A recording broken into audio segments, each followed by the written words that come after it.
नमस्कार, मैं हूं प्रभाकर मणि तिवारी। आप देख रहे हैं मेरा खास कार्यक्रम पॉलिटिक्स विद प्रभाकर। आज एक बार फिर चर्चा पूर्वोत्तर भारत की। मैं आपको पहले भी कहता रहा हूं अपने कार्यक्रमों में कि पूर्वोत्तर भारत देश का सबसे उपेक्षित इलाका है और वहां की खबरों को मुख्यधारा की मीडिया में जगह नहीं मिल पाती है।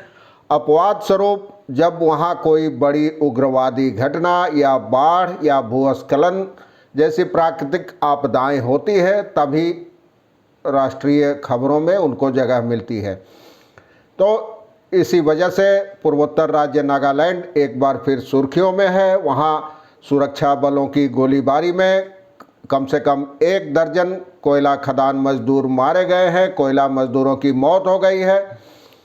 तमाम नेताओं ने इस पर चिंता जताई है, दुख जताया है इस घटना पर। सेना ने भी कहा है कि यह उग्रवादी समझकर जो फायरिंग की गई उसका नतीजा है। केंद्रीय गृह मंत्री अमित शाह, मुख्यमंत्री नेफ्यू रियो, सबने इस पर दुख जताया है। मुख्यमंत्री ने विशेष कार्यबल का गठन करते हुए जांच के आदेश दिए हैं। दूसरी ओर सेना ने भी कोर्ट ऑफ इंक्वायरी का आदेश दिया है।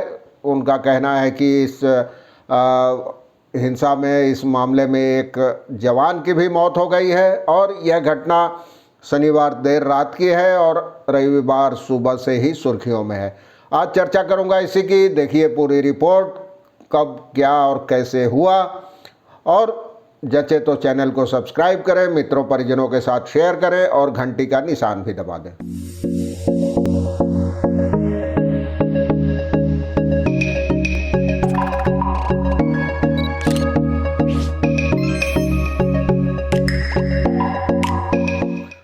तो नागालैंड के मोन जिले के तहत ओटिंग इलाके में शनिवार रात सुरक्षा बलों की कार्रवाई में कम से कम 1 दर्जन लोगों की मौत हो गई।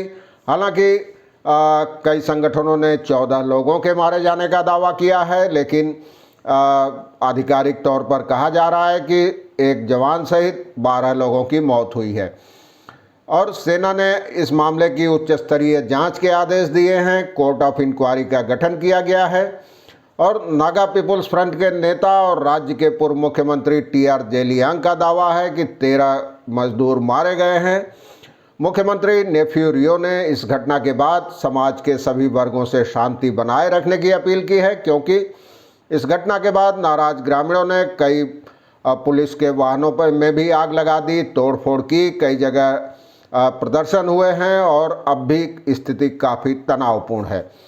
पुलिस अधिकारी का कहना है कि यहां घटना ओटिंग और तिरू गांव के बीच हुई, जब कुछ दिहाड़ी मजदूर शनिवार शाम एक पिकअप वैन के जरिए एक कोयला खदान से घर लौट रहे थे और पुलिस अधिकारी का कहना था कि प्रतिबंधित संगठन NSCN खापलांग गुट के जो युंग ओंग ग्रुप है उसके उग्रवादियों की गतिविधि की सूचना मिली थी सेना को। तो उसके बाद इलाके में अभियान चलाया जा रहा था और उन्होंने वाहनों पर कथित गोलीबारी की।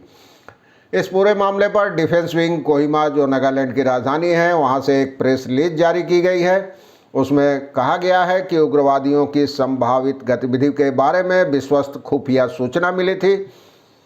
उसी के आधार पर नागालैंड के मोन जिले के तिरू इलाके में एक ऑपरेशन की योजना बनाई गई थी। जो घटना हुई है उस पर गहरा खेद जताया जा रहा है।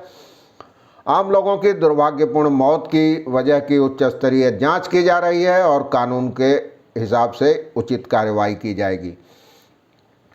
गृह मंत्री अमित शाह ने भी इस घटना पर अपने एक ट्वीट में बेहद दुख जताया है और मुख्यमंत्री नेफ्यू रियो ने भी दुख जताया है। इसकी जांच के लिए एक उच्च स्तरीय जांच कमेटी के गठन की बात कही है। मुख्यमंत्री ने अपने ट्वीट में कहा है कि मोन जिले में आम लोगों का मारा जाना बेहद दुखद है और वो इसकी निंदा करते हैं। और मोन क्षेत्र के नगा समूह, मोन क्षेत्र को जो जिस इलाके में घटना हुई उसे नगा उग्रवादी गुट NSCN खापलांग और असम के उल्फा उग्रवादी संगठन का गढ़ माना जाता है। और यह घटना ऐसे समय हुई है जब राज्य में सबसे लोकप्रिय त्यौहार, लोकप्रिय उत्सव हॉर्नबिल फेस्टिवल मनाया जाना है और कई राजनयिक पहले से ही राज्य में मौजूद हैं इस उत्सव में हिस्सा लेने के लिए।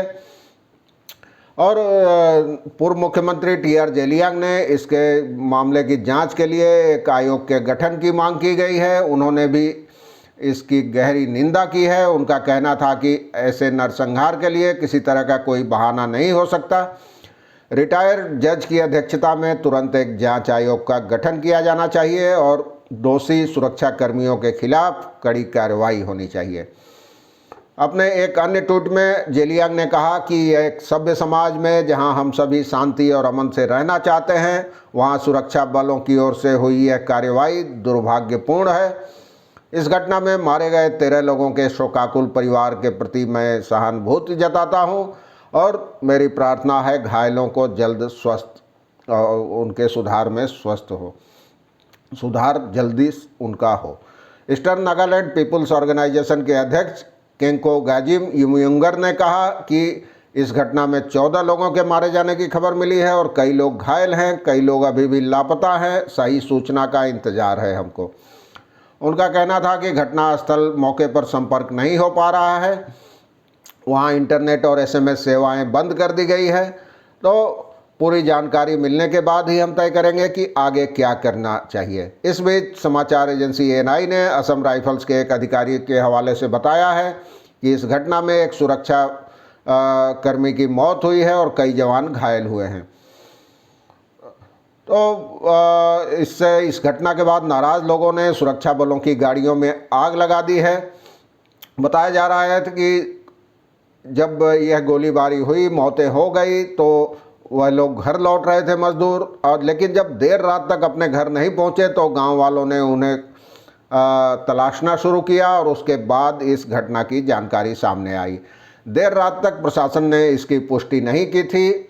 बाद में मुख्यमंत्री के ट्वीट से ही यह घटना सामने आई और कहा जा रहा है कि सुरक्षा बलों को यह खबर मिली थी कि मौके पर उग्रवादी संगठन NSCN खापलांग गुट के लोग होंगे और वे किसी घटना को अंजाम दे सकते हैं। उसी आधार पर मुठभेड़ की योजना बनाई गई थी और खबर में जिस तरह की गाड़ी का जो रंग बताया गया था, मजदूर भी करीब उसी रंग की गाड़ी पर सवार थे। सुरक्षा बल के जवानों ने पहले उसे रुकने को कहा, लेकिन गाड़ी नहीं रुकी तो उन्होंने फायरिंग शुरू कर दी। बाद में पता चला कि वे आम लोग हैं। इसी बीच कुछ देर बाद गांव वाले भी पहुंच गए और गाड़ियों में आग लगा दी। यह सब घटनाएं होती रही। गृह मंत्री अमित शाह ने अपने ट्वीट में कहा है कि नागालैंड के वोटिंग में दुर्भाग्यपूर्ण घटना से मैं व्यथित हूं और पीड़ित परिवारों के प्रति संवेदना जताता हूं। उन्होंने कहा कि राज्य सरकार की ओर से गठित उच्च स्तरीय SIT शोक संतप्त परिवारों को न्याय सुनिश्चित करने के लिए इस मामले की गहन जांच करेगी। ये आज की सबसे बड़ी घटना है और आप जानते हैं पूर्वोत्तर में असम राइफल्स और सेना के जवानों पर अत्याचार के आरोप लगते रहे हैं।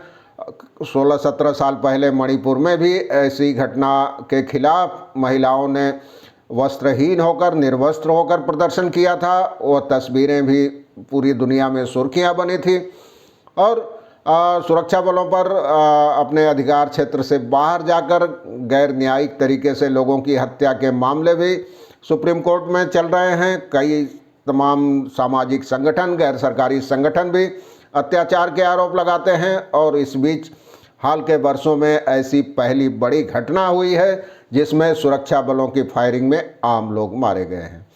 आज के लिए बस इतना ही। इस मामले पर अपडेट होते ही फिर आपको बताऊंगा। धन्यवाद, नमस्कार।